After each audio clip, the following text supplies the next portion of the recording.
Thanks, Sandeep. Thanks everyone for joining. Some of you who know me, for others, I'm from 2007 batch, and I'm pretty passionate about investing, and I'm asset class agnostic. Uh, and since I had some experience with bank auctions, and we've done some properties, purchased some properties from there, and I've participated in some auctions a lot more. So I thought that it'll be a good idea to do this because some of you had reached out to me on one-on-one basis, asking for some details.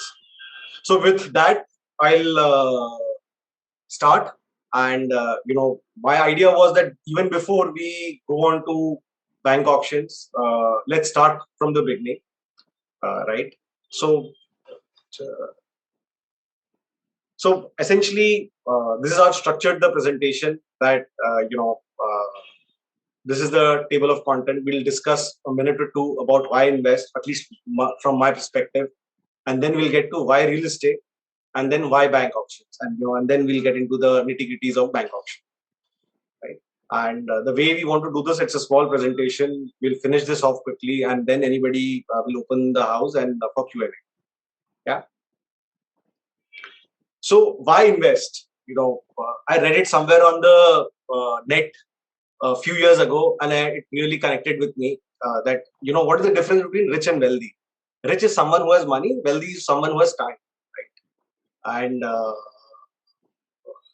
even back in 2008-9, I had interacted with when we went for the US training. I was used to be with Bank of America for 10 years before joining family business and doing capital allocation full time. Uh, in the US, this is a pretty common and it's a very important concept. People aspire to do this financial independence. You have financial independence, then you can retire. That doesn't mean that you don't have to work, but then you only want to work on things which interest and not because you have. I think we also have a fire group, IMC group. I'm not part of it, but I understand there is one. So all of us know compounding is a very powerful force, right? And I believe investing is one of the easiest ways to achieve financial independence. You save for all of us with our pedigrees. It's easy to save 25, 30, 35% of your income and invest it wisely, right? And the earlier you start, the bigger the corpus is likely to become. This is something I made for myself when I started investing in 2008, right? The idea was that I save a portion of my income, right, and invest it. And as my income grows, I assume that I'll be able to save 5% more every year going forward, and I'll be able to extract 15% CAGR on my investments over the period of time. Now, this is just an illustration that at the end of 35 years, you would have invested over 35 years something like 10 crores, 83 lakhs, which kind of becomes 153 crores, and adjusted for 6% inflation for 35 years, which is equivalent to roughly 20 crores value in today's term. Now, the end result doesn't matter. As far as I'm concerned, whether it's at the end of 35 years, it's 150 or 75 or 300, that's not going to matter. What's more important is the process, that you keep saving, keep investing, keep avoiding big mistakes. Don't try to beat the market. The idea is as long as you avoid big mistakes, you'll do fine, right? So, and there are two, as far as I'm concerned, there are two major asset classes for investments. One is real estate, and the other is equity markets, or vice versa. Now, why real estate? This is a very interesting research paper I came across a couple of years ago. Right, I was always of the impression that over long periods of time, equities will beat real estate in terms of returns hands down. Right? It's like a clear-cut winner. But it seems like it's a very recent phenomenon. As per this research paper, and they have gone through all these countries that is for their data coverage.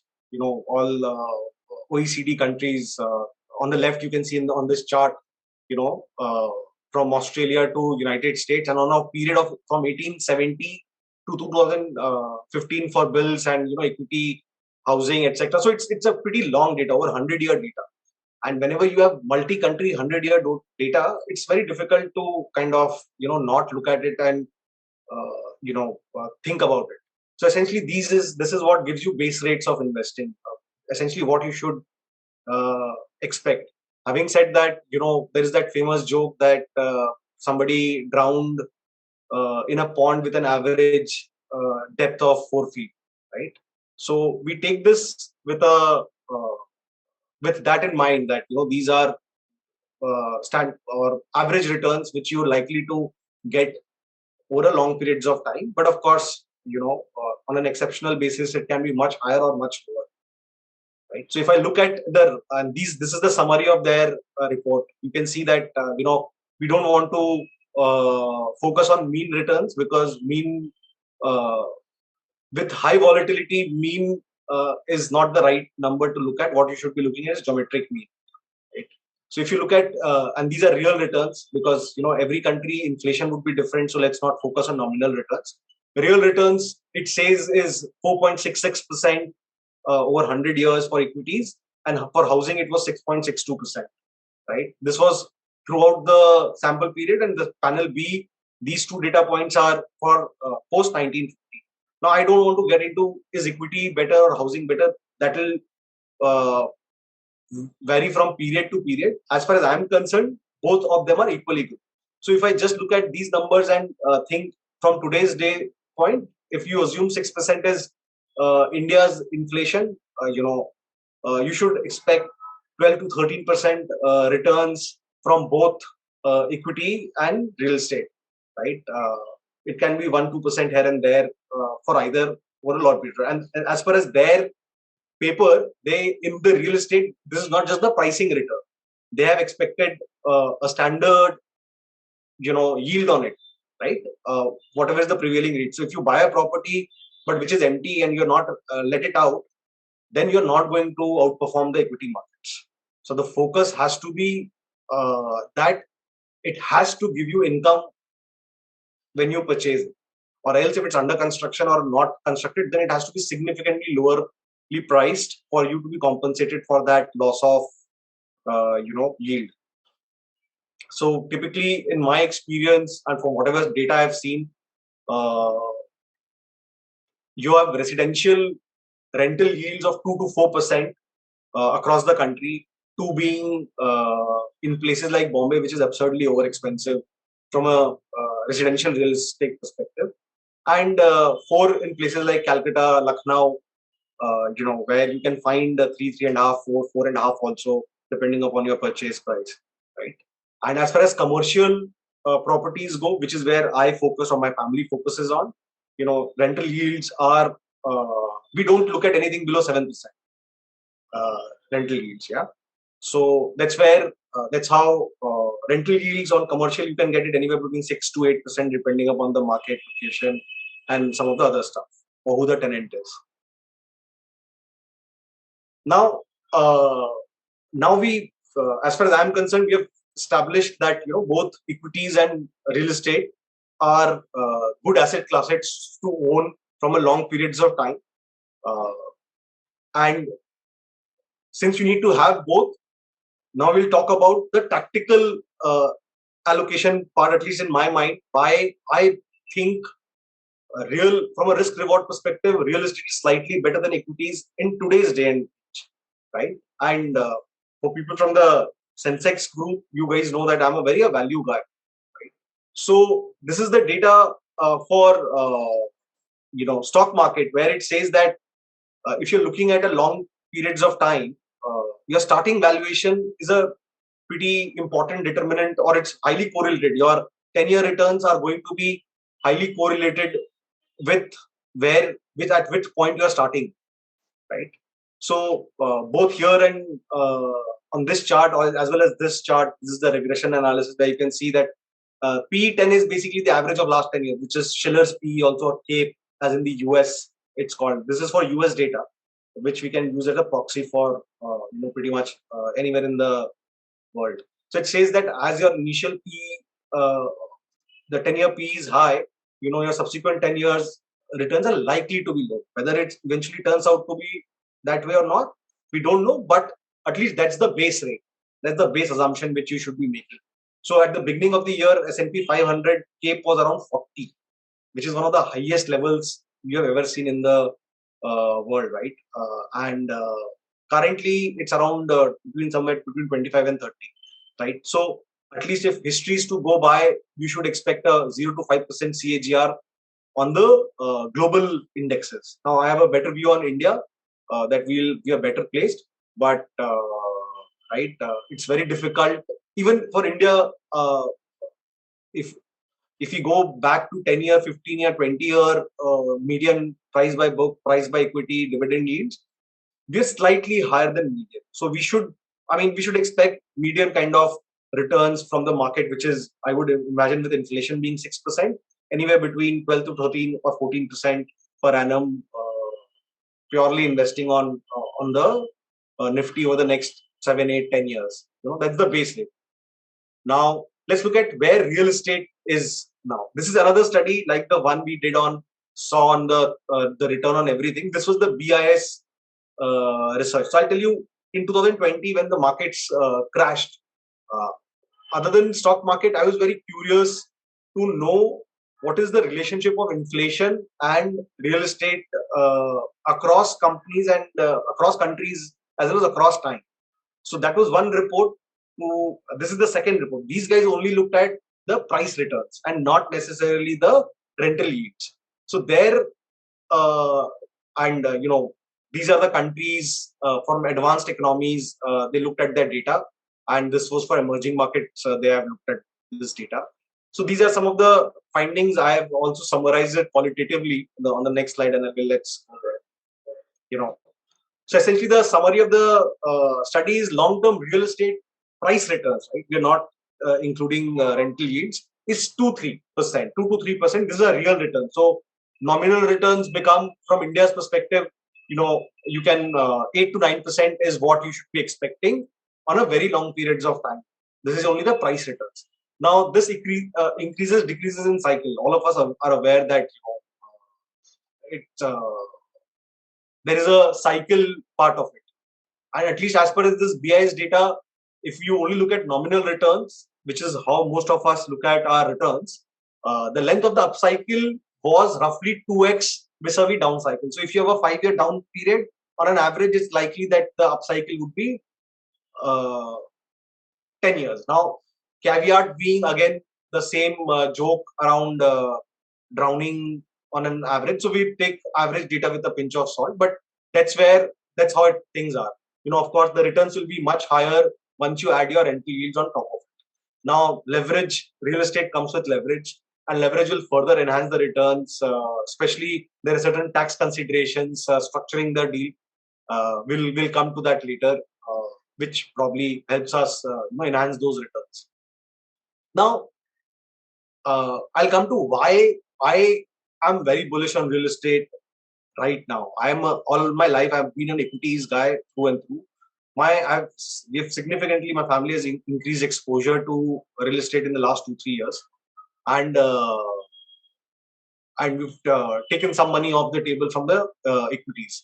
Now, partly the reason is our affordability index is closer to multi-year highs, right? Which means essentially, how is the affordability index calculated? Some of the large real estate mortgage lenders like SBI and HDFC release their data, because they have access to their borrowers' bank details, etc., income, etc., for when they were lending those, giving those loans. So they look at something called what is the proportion of income which is going towards EMI, right? And if the number keeps going down, so typically the range has been between 23 to 47, 48%, right? So 23 being the lowest around 2003, and currently we are at 27, 28. So this kind of tells us that certainly property markets are not heated in general across the country. There may be few pockets here and there which may be heated, but in general it's not. The other way to look at it is that in the last few years, people have not made money. That also tells you that market is not reading. We don't see enough people now aggressively investing in real estate. At least in 2008, 7, 8, when we kind of passed out, Bank of America kind of had a desk where the bankers used to buy property every year. The Citibank and some of the other banks, because we did not do home loans, etc. Standard Chartered used to have a desk where to all the MDs and directors would buy property and flip them every 2 3 years. People of that vintage who have seen 2003 to 8 in Gurgaon, etc. What happened? So that kind of markets is definitely not there. So we know that the markets have cooled down substantially over the last 7 8 years. Returns have not been good. And so the last slide is just, this is the Jeffries research report. This was in 2020. I tweeted about it also. So if you look at, this is the mortgage payment to annual income ratio, which I was talking about, right? So see, in 2001, again, dot-com peak bubble, it was around 36%, which went all the way down to 27 in 2004. And in 2021, again, it was back to 26% only, right? So that tells you that we're not full. This is one way to look at this data. The other way is to look at price of house to income ratio across India in 2010 and 2019. So you'll see Bombay was among the highest at 11 in 2010. 2019 it's at 7.1, and this is across the all the top 7 cities or 8 cities. You'll see that 2019 was lower than where it was 2010. Calcutta being extremely. Now some people will dispute these numbers, that what is included in Mumbai, whether it's metropolitan area, the suburbs, etc. That doesn't matter, as long as the consistent methodology is used across both time periods. The message is clear that the markets are cheaper in 2019-20 than it was in 2011. This is again to look at country as a whole. Now we know that our range is, except for Bombay, we are anywhere between 5-6 times income. This from the same place. So if you look at China, your now house prices to income ratios at around 15-16. It used to be in 2010. So China has become 1.6 times more expensive compared to the income over the last 20 years. This is where UK is, 5 or 6 times. But this was in 2020. Last couple of years, we have seen some crazy real estate movement across the world. I mean, US markets with inflation being 2-3%, or on a longer term basis, they've seen 20% growth in real estate prices, which are crazy. India hasn't seen anything like that. So the background is that from a tactical point of view, we know at this point in time that real estate is either below median or at median levels. Definitely not expensive. So even if I assume median, and the data, if you look at this long-term base rates of investing, we know that 6% inflation, if we are likely to get, our nominal returns should be likely to be 8-9%. Now for commercial rental yield, as I said, it's 6-7%. So my pre-tax leverage, pre-leverage returns is likely to be 15-17% on commercial property. If I find a good property with a tenant and I'm able to put that, right? With leverage, and typically, for tax structuring purposes, whenever we buy a commercial property, we use 1:1 kind of a leverage, right? And so cost of leverage is 8-9%. If my expected returns is 15-17%, so you can easily think that incremental 10%, or 7-8%, which I'll get from my mortgage or the loan portion on my equity, my returns will enhance by that much. So it's easily upwards of 20%, or at least that's the hope. Let's assume even none of these happen, right? My contract with my tenants are, and these are standard clauses. If any of you invest in commercial real estate, you'll realize that for private players, it's 15% every 3 years. So 5% increase is embedded in your, escalation is embedded in your price. Now, the logic is why my capital prices will also grow by that much, at least, is that, if I am buying a property at 7% yield today, the idea is that 10 years down the line, I'll also be able to sell my property at 7% yield, right? So, and if my rental is X today and it goes up 15% every 3 years or 5% roughly per annum, so is my capital prices. So even if I were to assume 5 to 6% and 6% nominal returns, it still ends up being 12-13%, not anywhere close to 20%, but it's still not bad. And with leverage, I'll still be able to make 15% IRR uh, on my capital. And as you've seen in that original chart on the second page on investing, that magic happens when you compound returns for 15% over a long periods of time. Yeah. So now we'll come to why bank option, the topic of today's webinar. Now, when you buy property through bank option, you can find properties which are 20 to 50% cheaper than the market. So now if you buy a property like that, of course it gives you significant margin of safety. Even if even if you are wrong in your assessment of the market or the property, the risk of losing substantial money reduces dramatically, right? And of course, it improves your overall returns substantially. Now, somebody would ask why a property in bank auction is 20 to 50% cheaper. I've realized, and this is through experience, that there are three major reasons why this property are cheaper compared to the market. The first and foremost is information asymmetry. So unlike stock market, there is no apps or you can't go to a BSE or NSE site to track in which market what property is being under auction. Banks and financial institutions put these things on two newspapers of their choice. And it can be anything. You may or may not read newspapers. You may or may not read that specific newspaper. It can be regional language. It can be national language newspapers. So, and they give you pretty less time, right? They will put out an ad now, and the auction is likely to be in the next 15-20 days. So you won't even get to know. And that, even when I track it, my family has a WhatsApp group. There are 4-5 of us, some of my friends. At least for our micro market, we track it. Anybody comes across anything interesting, they put that on that WhatsApp group. But still, we miss out on a lot of interesting properties, or we get to know just one day prior to the auction,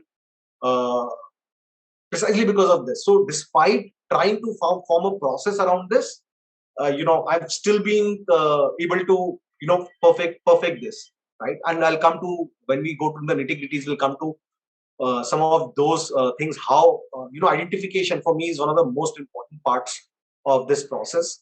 But because of this, so if my neighbor's house is getting sold and I'm not aware of it, right, and for me it's a strategic value, I would be willing to pay a lot more, right?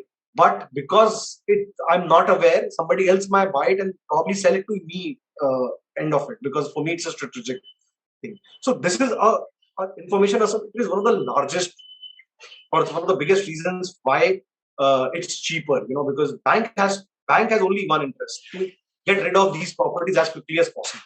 Right? So that's the first reason. Now, the second reason is you get very short period of time to make full payment.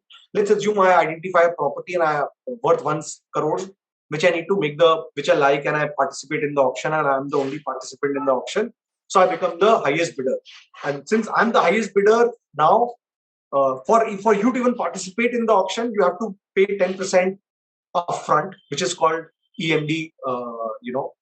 And if you win the auction, if you don't, your money will get refunded at 10% value of the reserve price. If you win the auction, within 24 hours, you have to pay incremental 15%, or overall 10 plus 15, 25%. And over the next 15 days, you have to pay 75%. Now, no bank, nobody will give you leverage at that point in time, right? So you have to have a bridge finance or your own finance to make the entire 100% of that payment. And then only subsequently you can, of course, take a mortgage or a lap against it, or even a home loan for that matter, if it's a residential property. But at the time of purchase, you're not going to get that.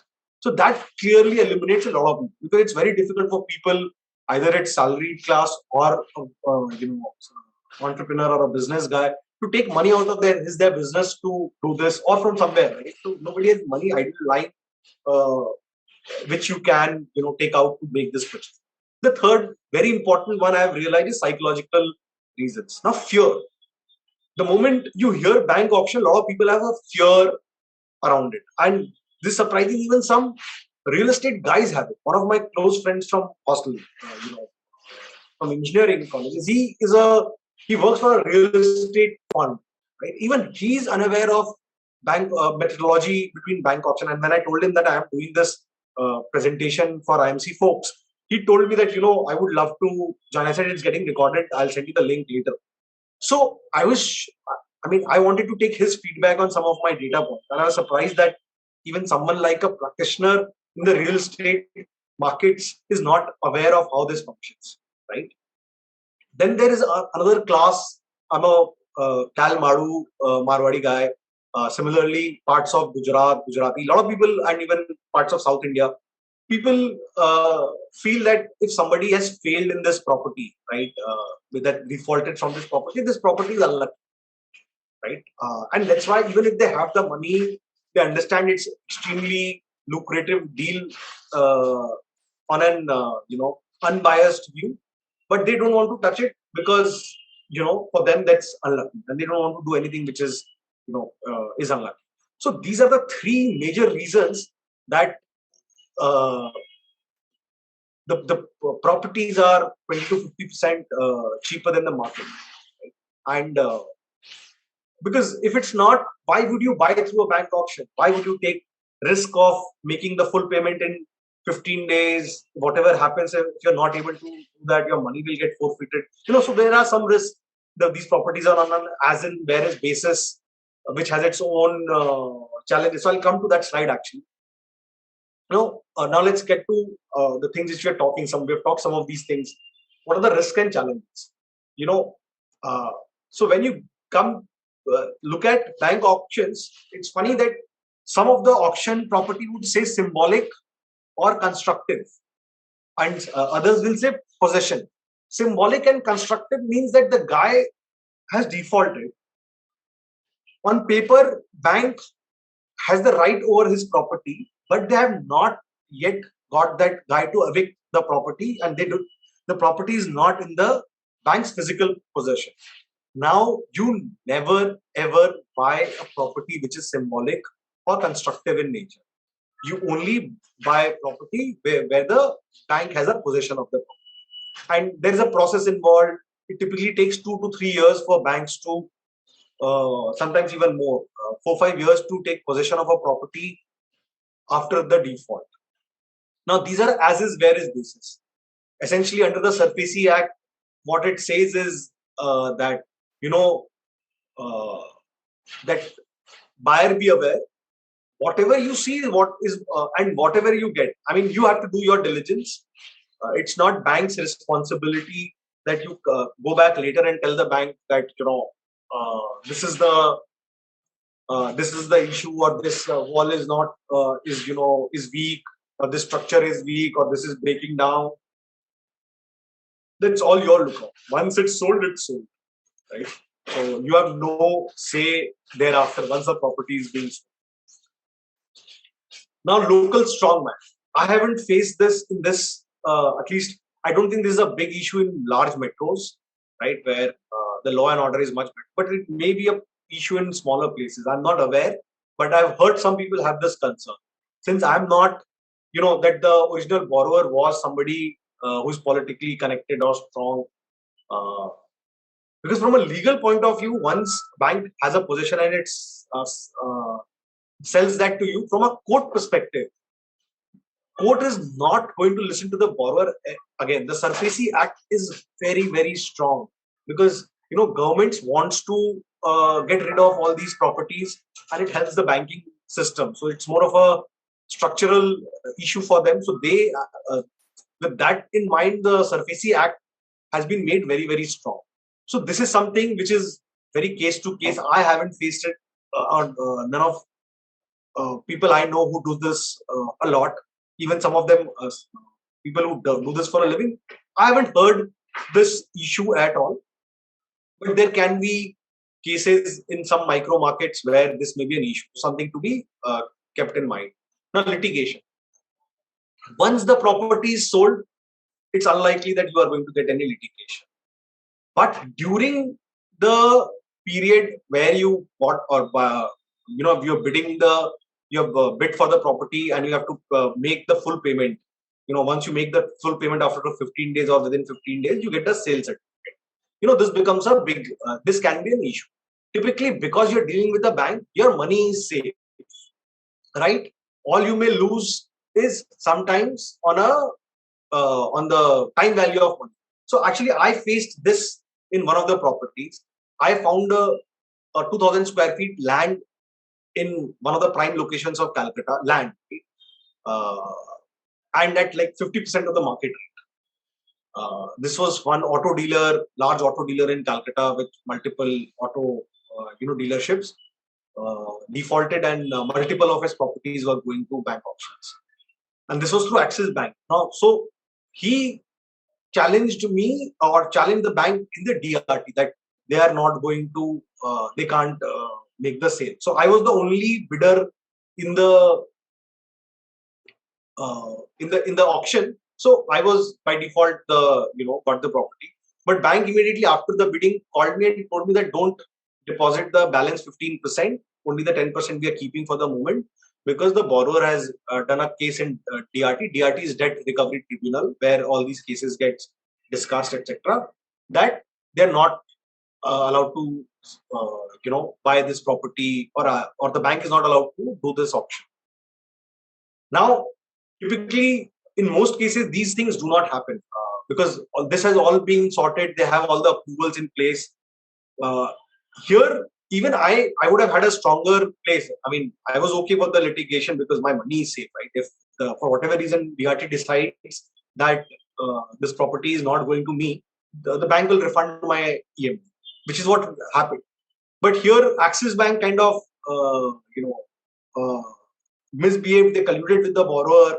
They used my bid as a benchmark, and they just asked the guy to pay 1 lakh more. And they sold the same property to the borrower at like 50% haircut. Typically, banks don't do that. They would sell it to anyone but the borrower, because it's a conflict of interest. If you do that long enough, people will start defaulting and buying the same property at significantly lower price, right? So I have decided not to bid at any Axis Bank properties after that, because I wrote to senior management, etc. Legally, my lawyer told me that I don't have any rights because the auction document clearly says that auction officer can terminate the auction anytime they want. And anyway, we'll come to any of these. If you have any questions, you might want to talk about this a lot more. Now, hidden expenses. Two of the more important ones, which you should be which you should know, are property taxes and maintenance. So there's this one commercial property we found in Calcutta last month, which was being available at 5,000 rupees per square feet, so something like that, 6,000 rupees per square feet, where it's a super prime building, and the market value of would be somewhere around 12,000-13,000 per square, right? So I was very excited. I called the auction officer, and he told me that the price that there is a lot of taxes which are due. So I asked him for the SSC number, and like Bombay and some of the other markets, you can, once you have the SSC number of that property, you can just go online and from the municipal records you can check the taxes yourself. So if the property 1.5 CR property was being sold at 60-70 lakhs, 50 lakhs taxes were due. Basically, the guy had never paid taxes since 1998. So with penalty and interest on top of the basic 20-30 lakh taxes, it went on to become 50 lakhs. Right? So then it was no longer attractive for me to consider that property. Similarly, is maintenance. Maintenance is not a big problem for your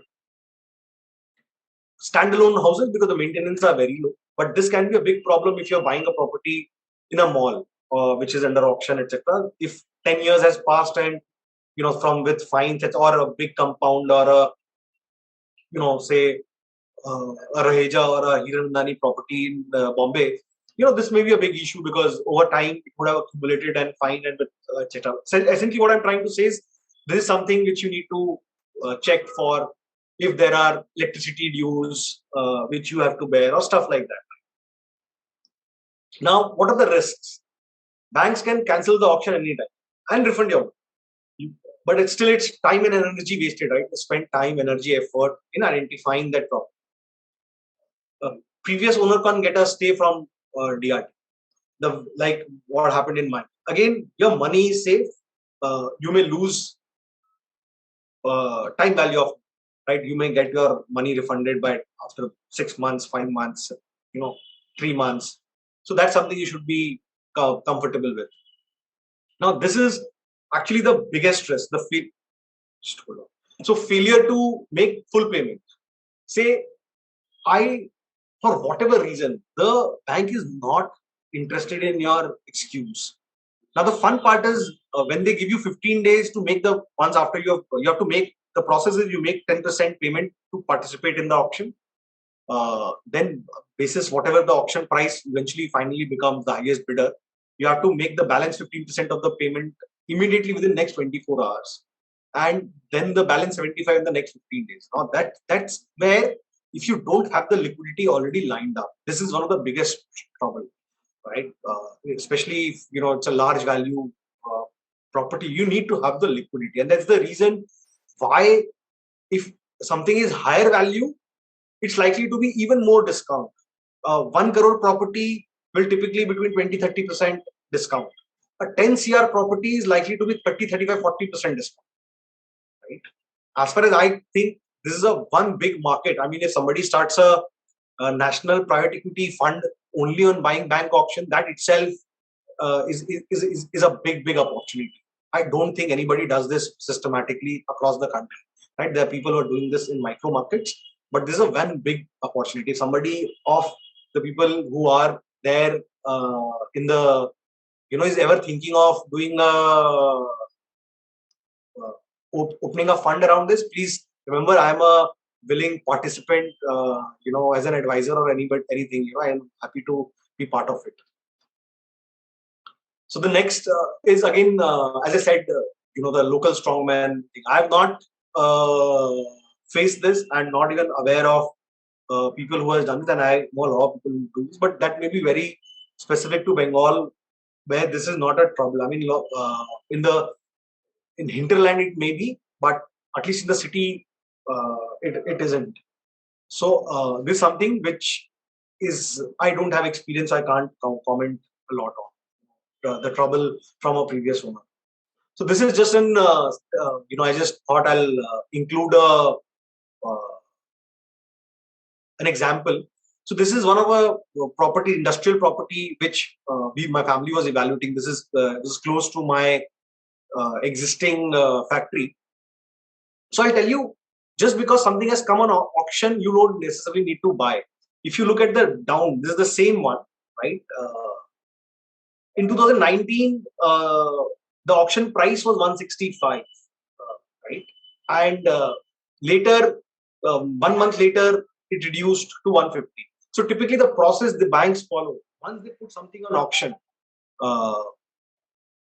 if nobody participates in that auction, they have a right to reduce the auction value by up to 10% in the subsequent auction.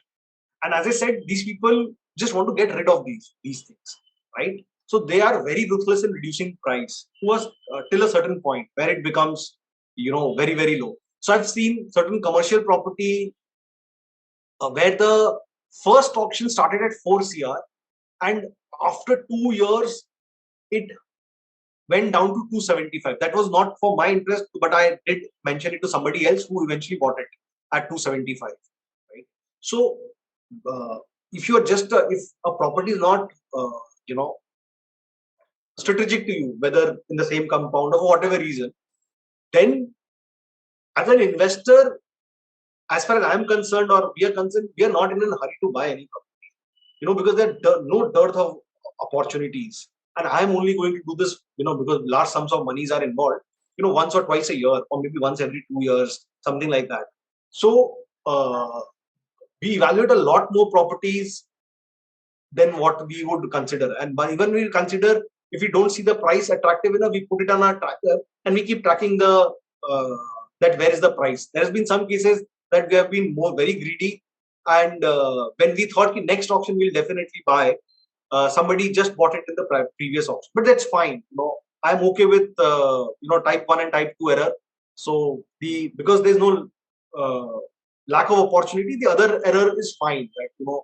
Whatever we should buy should be of the top, extremely valuable, with large margin of safety. If some good deals we have missed, that's okay. That's fine, because there's no dearth of deals. Now, I'll come to the process of it. Now, the hardest part, as I said, why you get this things cheaper is the identification part. It's very, very difficult to identify. In the last year or two, at least, the Indian Bank Association have come together to at least do one common website. They started listing their properties. This is ibapi.in. It has a very poor search engine. I mean, it has a reasonably decent search engine, but it looks like that no private sector guy has worked on that search engine. So it could have been a lot more smarter, but it isn't. But nonetheless, it still does the job. You can filter through amount, industrial property or not. So one other thing I think I haven't covered.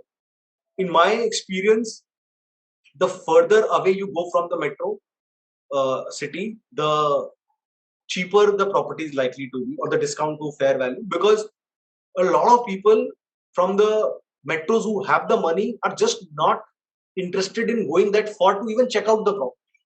Now, there's this property, I'll give you even my own example. I mean, I've been so focused on it.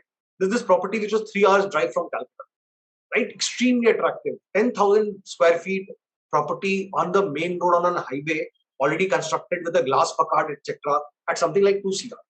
Cost of construction is that, right? And they used to, before bank got them vacated, the ground floor had a Hero Honda showroom and the first floor had Godrej interior. Now, I can't lose money from a property like that, but still it took me 2 months to coordinate and go there to check the property out. So that's one. And the second rule is, if you are buying an industrial or looking to buy an industrial property, you can get a jackpot, because it comes with all the plant and equipment. Now, 99% of the people, make it 99.99% of the people who buy properties through bank auction may not be aware of the value of the, those specific value. We only value the property on the basis of the land, or if there is a shed built, right? But some of those, even scrap value sometimes can be crazy. I know one person who bid a property with 100 knitting machines, because I'm part of that industry, so I understand. Only on the value of the land, he recovered more than 2x the auction value only by selling the machines, right?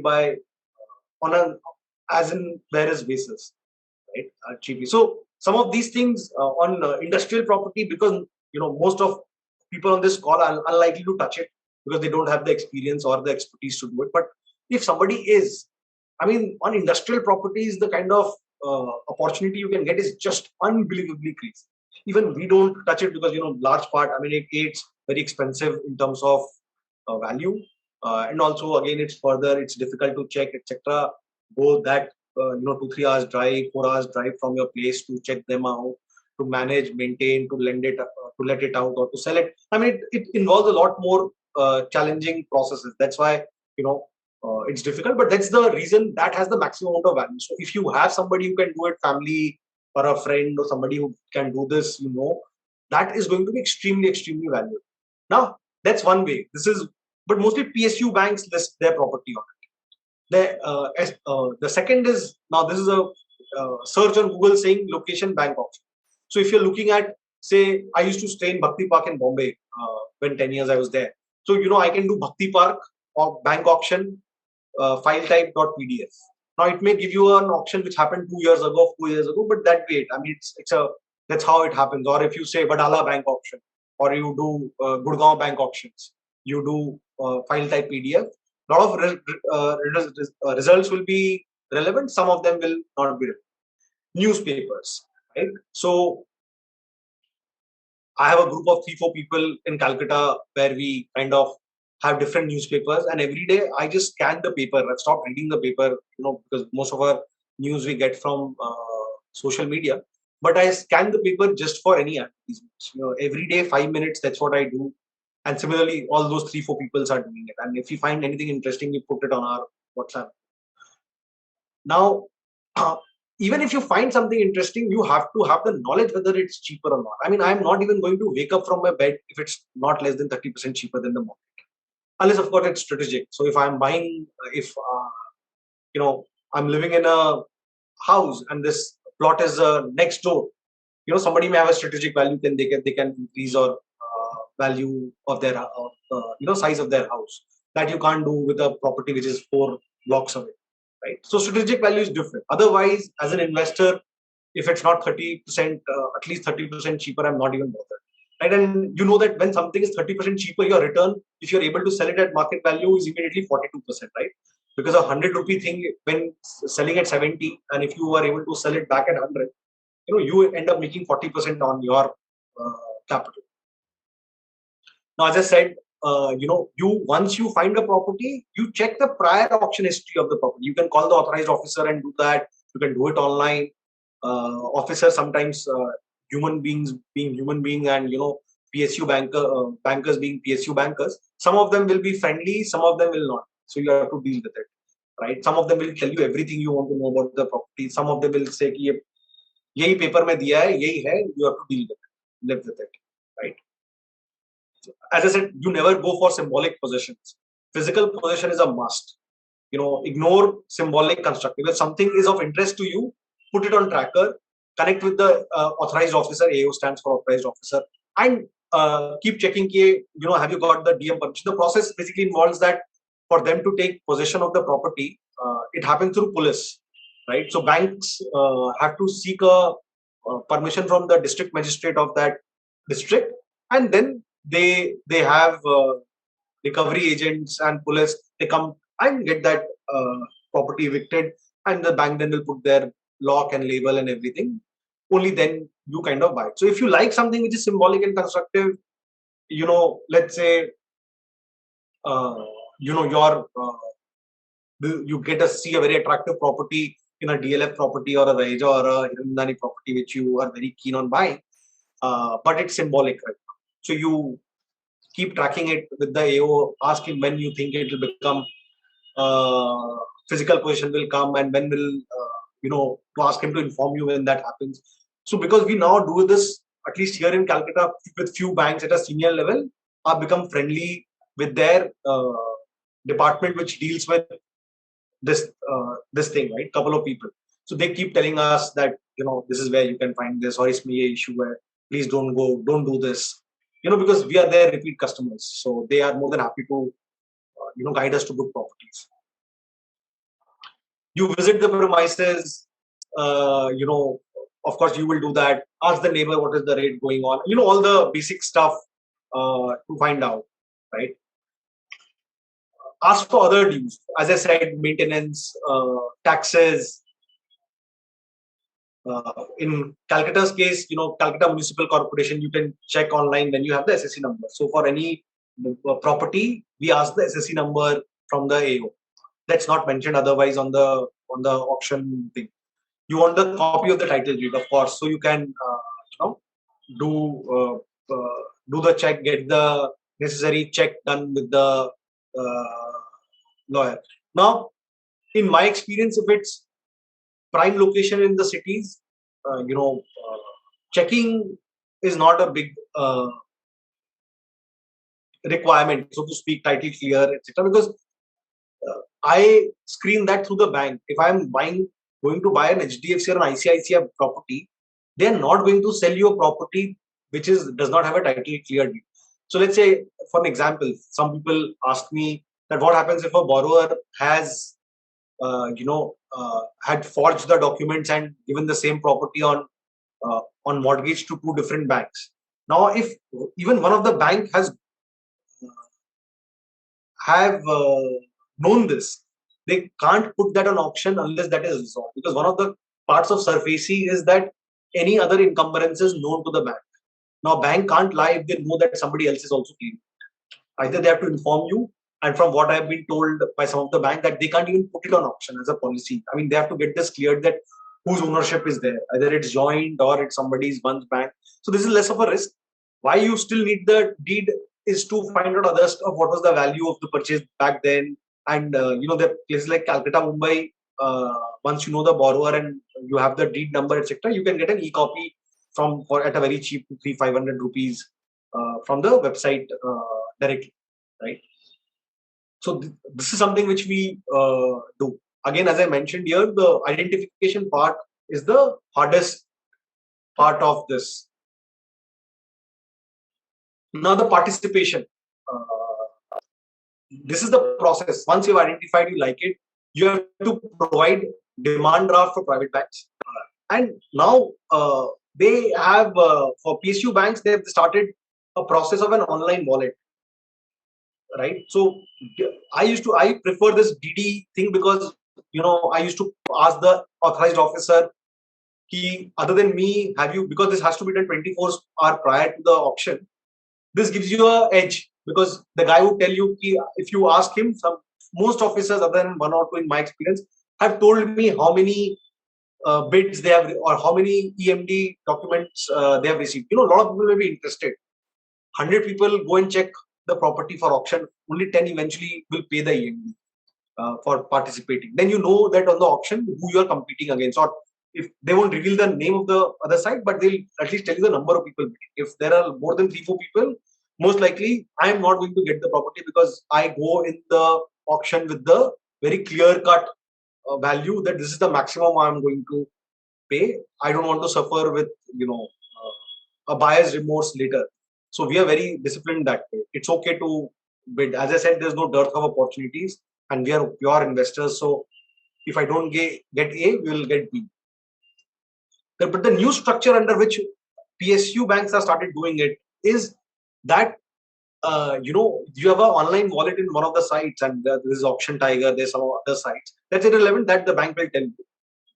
And on that site, you create a wallet and you can participate 10 minutes prior to auction and take money out of your wallet and bid for it. This is good for bank, that even in the first case, 24, if you get to know about a property 24 hours prior, and you are familiar with the area, etc., and you're not uncomfortable with doing all the checks and balances what you need to do, you're comfortable. You could not have participated. But under the new scheme of things with the PSU bank, you could still do it on the same morning if you get to. That auction starts at 11. If you get to know at 10, you have the money to participate. You can just do that. So so that's more of a technical thing. If somebody ever does that and has a question, you can always come back. You can discuss that. Now the bidding parts, right? It's an online bidding which happens, and typically you would how biddings happen. You won't know the identity of the other person. All you would know that somebody is bidding more than that. There's a minimum bid amount that and the process around it, that every 5 minutes the auction is for say 1 or 2 hours. At the end of 2 hours, you get an extra 5 minutes if somebody has made a new bid. So every time somebody makes a new bid, the value or the bid auction keeps on extending for another 5 minutes. So most of the action happens in the last 5, 10, 15 minutes. People don't even bother in the first. If the bidding is for 2 hours, you would hardly see any bid going up in the first 1 hour, 50 minutes. And in the last 10 minutes, because the auction keeps on increasing, the period keeps on increasing by 5 minutes. The auction may last then for 3 hours and the price has gone up almost double. Right? So again, then you have to provide 25% adjusted for the 10%. That's only 15% more. But if the bidding amount has gone up, of course, you have to pay a lot more. Within the 24 hours of that, you will receive a highest bidder letter from the bank declaring the highest bidder. The balance 75%, and this is adjusted for TDS. People who buy properties, they know that you have to deduct 1% TDS. within the 15 days. Now, the interesting part is typically in our banking documents, as a banker, we used to put loan documents, etc. 15 working days. For this SARFAESI Act, it's funny that they use 15 days flat. So that counts Saturday, Sunday.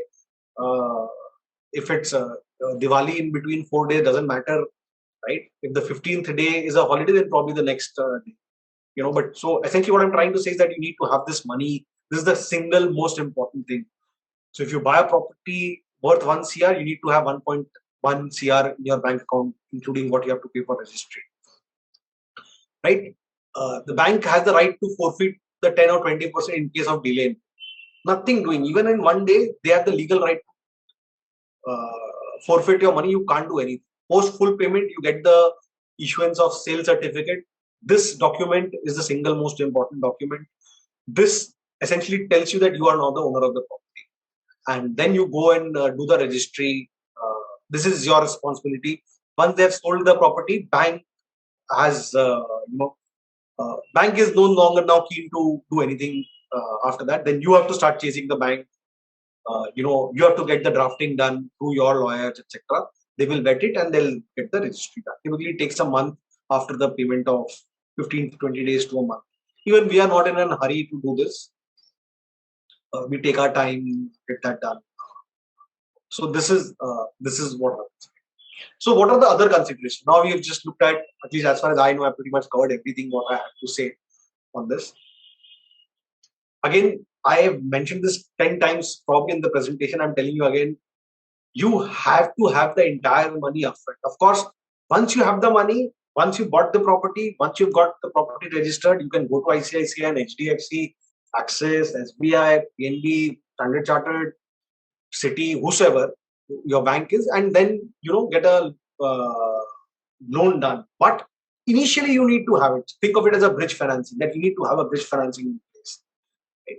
Now, structuring. We buy most of properties in a new company.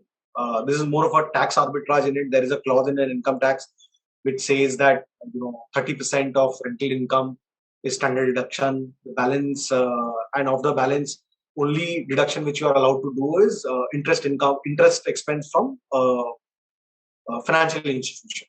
So now we structure it in a manner that where there is no income in the books or very limited income in the books for next subsequent many years, so that I have a tax arbitrage in place. And also once I've registered the company, it's in the name of the company. When I have to sell, I sell the company itself, right? So that way the other guy is saving on the registry amount. So a part of it will come to me in terms of higher value. Now, capital gain considerations. I don't want to get into this. This is most of you will be familiar with.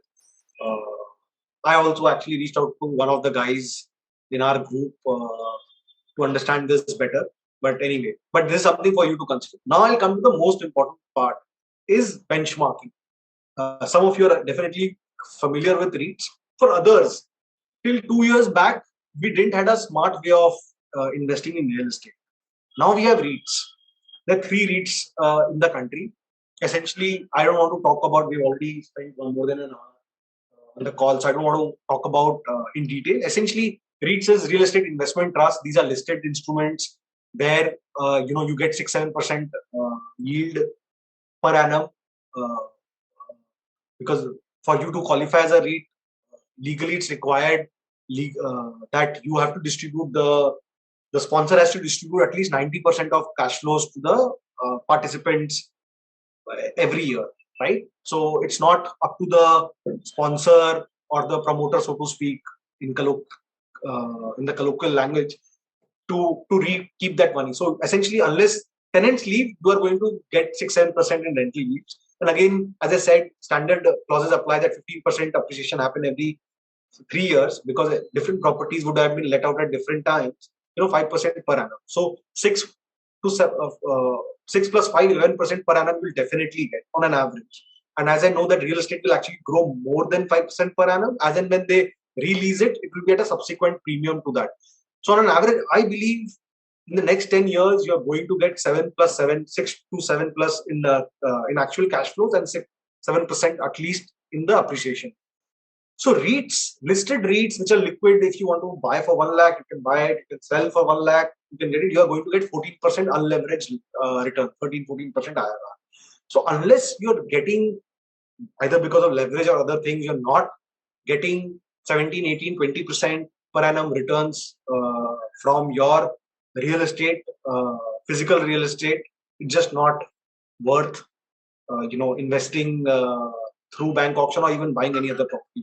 Commercial from a investing point of view, you can just invest in REITs. As a disclosure, my family has exposure to REITs. For us also, now we use this as a benchmark. Yeah, itna return nahi hai, to why even bother? So this is it. That's it from my side. Sandeep, you can open the house for Q&A if somebody has it. I hope this was useful. Please raise your hand if you have any questions, or you can use the question and answer feature to post your questions. Yeah, we have one person.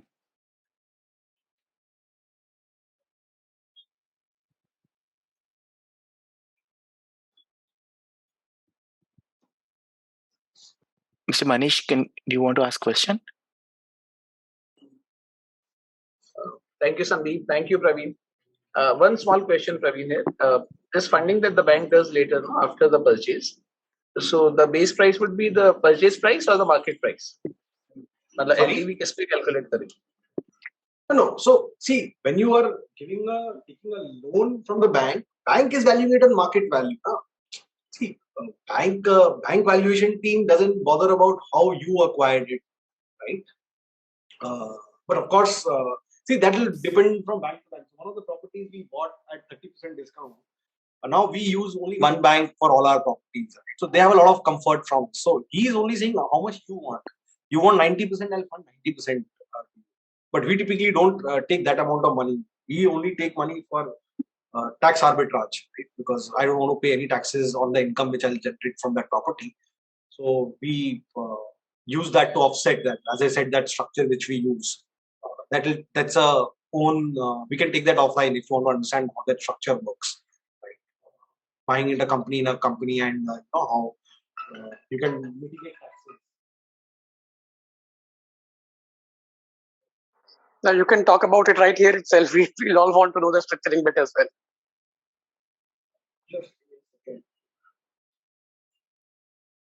So essentially, there is a clause in income tax. I am forgetting the section, which says that it will be better through a example. So let's say, which allows you 30% standard deduction. Let's say I buy a property which is worth rupees 100, or let's make it 1 crore, right? And I get 10 lakh rupees rent on it annually. Yeah. From a taxable income point of view, my income is only 7 lakhs. And you are also allowed to deduct property taxes from it. Let's say, for simplicity, my property taxes are 0. My taxable income, I've got actually 10 lakhs from a cash flow perspective. But from a income tax perspective, I've got only 7 lakhs. Now, I got 8 CR, 80 lakhs loan on it. Yeah. 20 for a 1 CR property, and it's a 10% interest. So roughly, say 8 lakh rupees was my interest for the year. So from an income tax perspective, actually I've lost 1 lakh rupees, which will carry forward next year through my income. But reality, I actually got cash flow wise 10 lakh rupees. Let's say there was actual genuine some other expenses like maintenance, etc. From a cash flow perspective, my company got 9.5 lakhs or 1 lakh extra. But on paper, I've actually lost 1 lakh on taxes.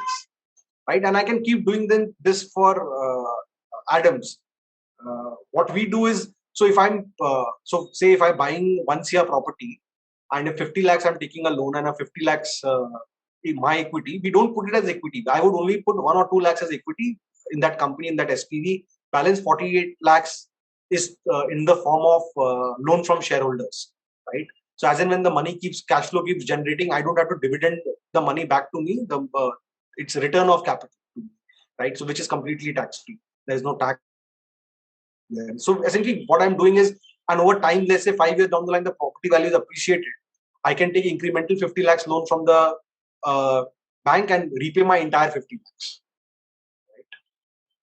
So my capital has completely got repaid, and the property is still standing and generating some income. Awesome, simply awesome.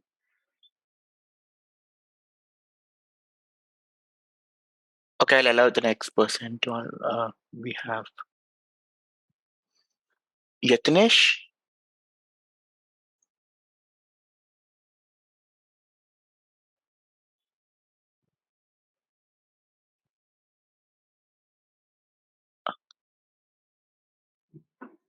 Ankit or Rajesh, anyone can. So, hi, thank you, Sandeep and Praveen.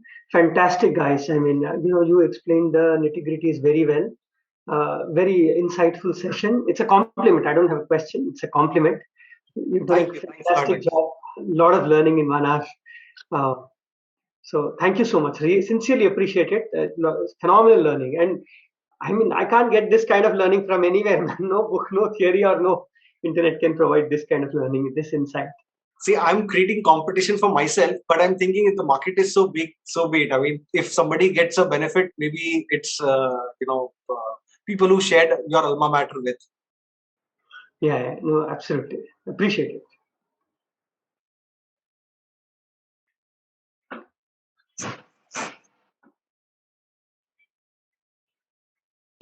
Rajesh, yeah.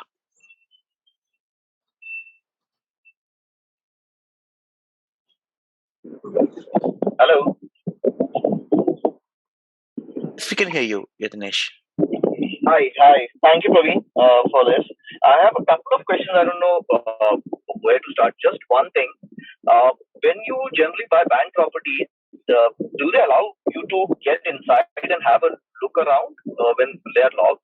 I think they do. So that's a simple Of answer. But course, second is, unless I if we visit look the at a property. commercial, yeah.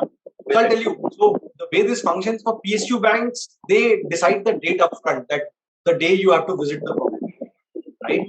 And they are not very flexible that if you did not visit that property on that day, they don't want you to open the entire thing. Private banks are more than happy because they want that property off that. You want to visit the property 4 times, they'll probably do that. Got it. Second is generally if it's commercial for renting out, right? These have to be somewhere in the market or some shop, something like that. I'm not interested in industrial. So how difficult is this? Because I come from I'm in Gurgaon. I know I've been chasing around a few, not like generally, but there's so much non-occupancy even in offices or something else. I don't know, what has been your experience? Calcutta could be a very different market, No. but So I I'll believe tell that you. there's 30-40% non-occupancies in the market. Right? You answered your own question. I don't buy property in any market where there's a lot of, which I won't be able to put it on rent. So my idea is I would rather buy, if in Delhi's example, I would rather buy a property which is on default in Chandni Chowk or Connaught Place than Gurgaon. Okay. So where you would hardly have any vacancies. Why would I buy a property with lots of vacancies? I told you the returns come from the rental yield because appreciation is going to be nominal in line with everything else. I get it. Yeah, because then that's where the micro market thing comes in and how we're able to manage some of the challenges you may face. See, that is part of your identification, right? So you ignore all those markets. Like, so for Calcutta, I'm not going to touch anything in Rajarhat, period. Which is where all the supply is coming. Right? So, Sorry, what would you not touch? basically the new satellite towns. So if it's in Bombay, Newtown. The Newtown area, because that's where all the supply is, right? I would only do things which in the main city where there is no new buildings being created or very limited space is available. Understand. I get it. Okay. And I had a few questions. Unfortunately, a little more time. I started driving and I went to night. So I'll come back. Maybe I'll just DM you for 10 minutes if there's some questions in my mind, if that is okay. But there were a few on the overall real estate, which I can, if you're okay, I can take it offline. Yeah. Definitely we can take this offline. Yeah, thank you. Thank you. Thanks for the great session. Let me ask you a question. This is Rajesh here. Okay. Now, Praveen, there is one question regarding the circle rates. If Yeah. you would know very well that there are predefined circle rates. Now, if an auction property is purchased at a price less than the circle rate. Okay. So I understand where you're going to. Yeah. Most properties are likely to be below under auction rate, circle rates. If it's not below circle rates, I'm not even bothered. Right. So how do we handle the income tax? Nothing. You're buying it from a SARFAESI hack through a bank. You don't have to do anything. If the authorized officer comes to you, gives the sale certificate from the bank. Simple. Nothing. No issues whatsoever. Okay. So that less than circle rate. Your stamp duty would be calculated on the circle rate. Okay. In fact, we have even pushed a couple of times to the registrar. We have asked that I'm buying a property from a bank auction. Right. Why I have to pay on a higher value? Because I'm actually doing a favor to the society by cleaning up the banking sector, right? Why I have to pay at this circle rate? This is not like your normal property, but taxes you have to pay. I mean, the stamp duty and registration taxes you have to pay on the circle rate. We've not faced any challenges on that 10% tax and adding to your income from an income tax perspective. Okay, that's a big plus point too, because otherwise this becomes it's a major logical, issue. Right? Because one of the clauses in that circular, it's logical, but income tax guys are not always logical. Yeah, so I know, but if you go to court, the court will just throw out income tax. Let me put it that way. Because you're buying it from another institution. So where is the entire intent of that clause that you're putting black money? Right? When you're buying something through a bank auction, there is no question of a black money involvement there, right? So, all right, Praveen. That clause is not a black. That answers the question. Thanks very much, and good going, guys. Praveen, one last question from my side. So, hello, can you hear me? Yeah, I can. Okay, so when these properties that you bought over the last few years, have you ever disposed of any of these again? Like, was it as easy as selling any other property in the vicinity, or you find it a little difficult because it was a bank auction property at some point of time? See, other than the people who have, the people who think around things that somebody failed here and it's unlucky, you would not have an issue. In fact, as far as I'm concerned, if the original seller was a bank, and if I see on a property that HDFC or ICICI or SBI has sold this property, I am more comfortable than anybody else, right? Comfortable with that, right? Because it's as clean as it can be, right? Because the bank who's sold the property to the person, and now you're selling it. I have not heard. See, we have started doing this for a few years. We have not had we've not sold off anything as of yet, but I know people who have. I have no issues, and even as a buyer, I am not interested, because I'm actually now beginning to believe that anything which comes through bank auction is cleaner, because various levels of checks has been done on it, right? Because banks are supposed to do that checking, and when I'm taking a loan, another second bank also done a check on it. So that property has been checked by two different financial institutions, right? So it is as clean as it can be. Yes, thank you.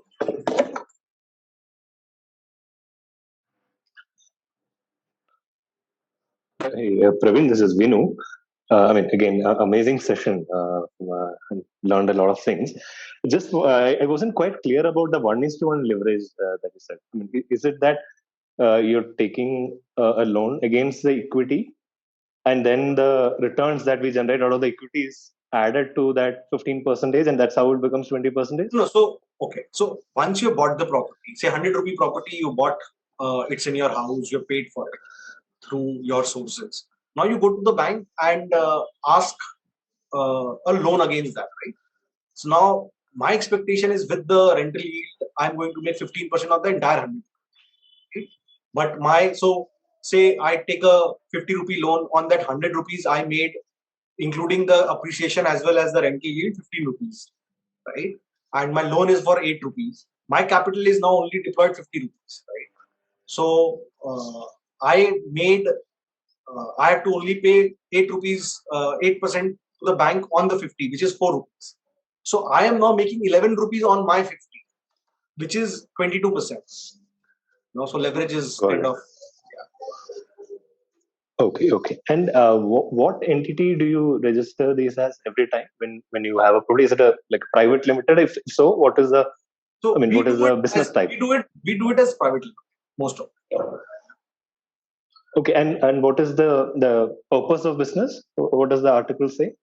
So see that CS take care of it. It's like real estate or construction or something along those lines. I'm not aware of. Okay, okay. You're saying from the articles of association, these are legal small things. Your CA will get that done. You run companies, etc., or you have business or families, they will. These are pretty. See, this is not something which is non-standard. Think of it as any other property, even otherwise. Forget bank option. A lot of people buy large properties, houses under a new company, right? Because you can claim expenses. As a salaried person, you won't be able to claim any expenses on it. Even if you were to furnish it. Right now, everything has a GST component on it, and when you put it on rent, the moment it goes beyond 20 lakhs rent annually, you have to apply the GST number in that company. Now I can get credit for all those GST if I were to buy ACs because my tenant required it, or furniture. All those I can claim that entire 18%, right? So my cost has come down because of having it in a company. Got it. Thanks so much.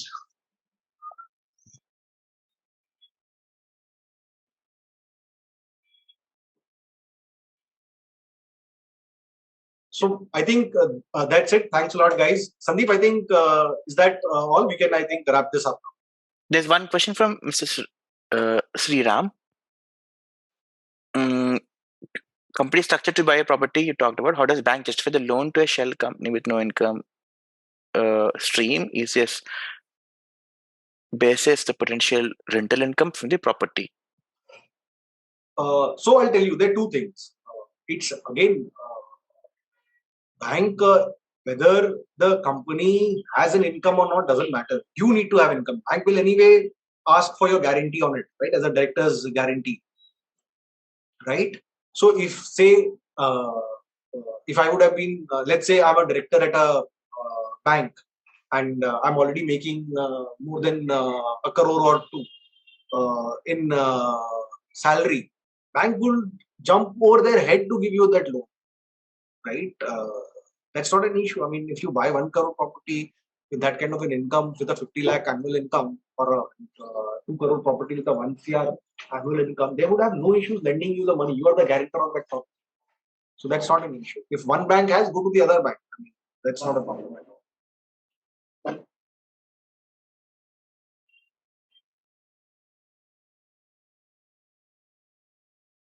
Mithun, please, you can ask your question. Yeah. Hi, Praveen. Again, thank you very much for taking the session. This was very informative. Just a couple of questions. This ibapi.in, the website you mentioned, is that for all the banks or is that only for PSUs? And No, then it's not for, see, you have a lot more properties under default other than banks. You have the entire NBFC crowd, Tata Capital, Aditya Birla Capital, Fullerton. So you would have a small subset there. As I said, identification is the toughest part of this entire process. And I know somebody in the Sensec group are also trying to solve for it.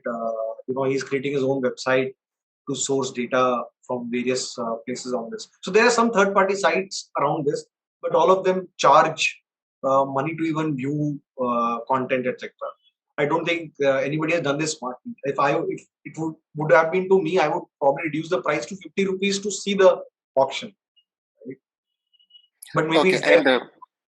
Go on. Yeah, sorry if this was covered earlier, but my toddler was being very cranky. But this ibapi.in, that's the platform where we participate in the auction also, right? No. Participation on auction is different.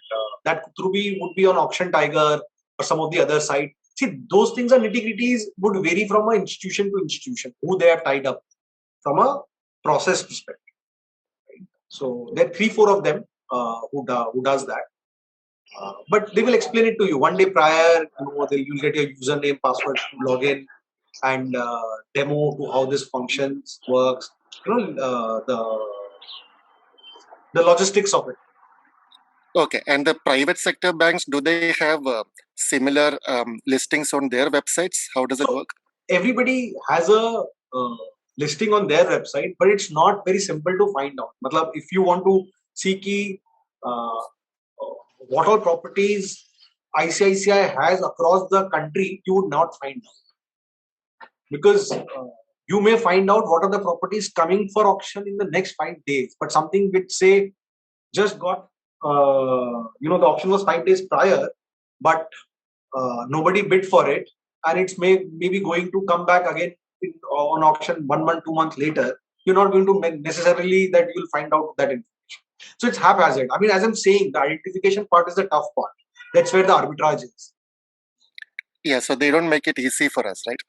No, okay, I mean, anyway, thank you. I think nobody has thought through this, right? And we've just found a working way towards it. It's not perfect, but it works. And if any of you guys find a better way to do this, please also, as a token of appreciation for this session, do let me know on a one-on-one basis that this is a smarter way of doing this. Okay, thank you, Praveen. Yeah, that's it from my side. Yes, we are good too. Okay, thanks, guys. Thanks a lot. Thanks, everyone. Thank you so much, Praveen. Thanks, Praveen. Thank you, Praveen. It was wonderful. Thank you.